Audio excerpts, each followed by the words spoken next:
好，大家好，这里是极动音乐，我是 Master Dia， 很高兴收看这期节目。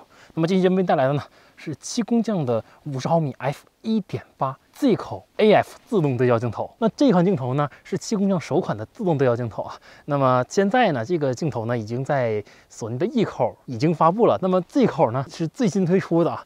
从外观上来看呢，这个镜头呢是最适合 Z 口的，因为呢它的尾部是没有收缩，它的镜头大小呢和这个 Z 口的卡口呢几乎是一样的，非常的和谐。那么这款镜头它是一个50毫米 f1.8 的定焦镜头啊，相比于这种51.8的小痰盂呢，可谓体积上来说啊是大好多。那么所以呢，你对它的画质呢是可以抱有一定的期待的。那么这个镜头呢也回应了我们对它画质的一个期待啊。那么画面中播放下可以看到，它在光圈 f8 1.8全开的时候呢，中心就有一个非常出色的一个锐度了。那么来到 f4 呢，边缘也达到了一个出色的锐度。那么接下来呢，一直到 f11都是一个非常棒的一个锐度啊。然后 f16呢，画质会下降。可以说呢，在画质上呢，这款镜头呢已经达到了一流水平的这个锐度了。那么接下来呢，我们来介绍一下这款镜头的一些参数啊。首先呢，这个镜头它的口径呢是62毫米，然后呢，它的最近对焦距离呢是0.5米啊。那么它这个镜头上呢是有可以用来对焦环，然后呢还有无极光圈，以及呢一个这个自动手动对焦切换拨片。然后呢，它前边呢是配备了一个塑料遮光罩，这个遮光罩呢很轻。那么这款镜头呢，它是一个全画幅镜头。那么它在全画幅相机上呢，就是50毫米的一个视角。当它呢装到 APS-C 上呢，视野呢将从50呢来到75，就是一个人像焦段一个镜头。那50呢，它其实也是一个非常万能万金油的这么一个焦段了。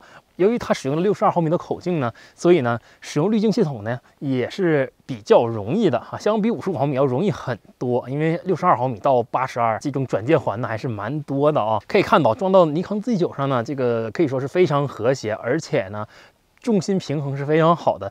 当这个机器放在桌面上呢，它是不会直接倒下去的。那么接下来呢，我们聊一下这个镜头啊，我使用中我觉得它的优势，以及它的一些潜在的一些问题啊。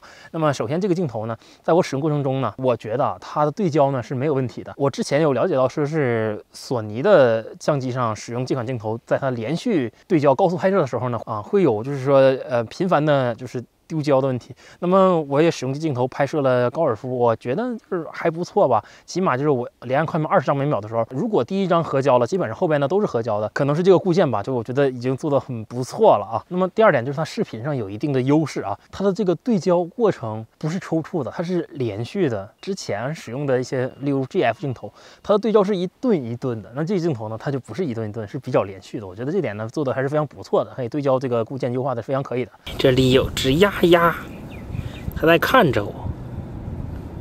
鸭 ，What do you want to eat？ 这是一只英语鸭。What do you want to eat？ Viking duck， barbecue duck， 快把它吓的！哎呦，吓着它了。What kind of duck？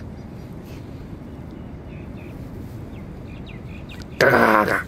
那么这款镜头呢，我与官方确认过，那么它呢并不具有全天候设计。这是什么意思呢？就是说，如果呢你在雨天或者是大量沙尘的天气使用这个镜头呢，要注意防护或者是避免使用。这款镜头呢比较适合日常挂机使用，不太适合在极端环境下使用，这点一定要注意。那么最后呢，来聊一下这个镜头的购买建议啊。那么如果呢你是一个刚刚开始拍摄的朋友啊，如果你预算不是很充足的话，那么这款镜头呢你完全可以考虑进去，因为呢它具有相当不错的这样一个画质啊。然后呢对焦呢也是非常可用的。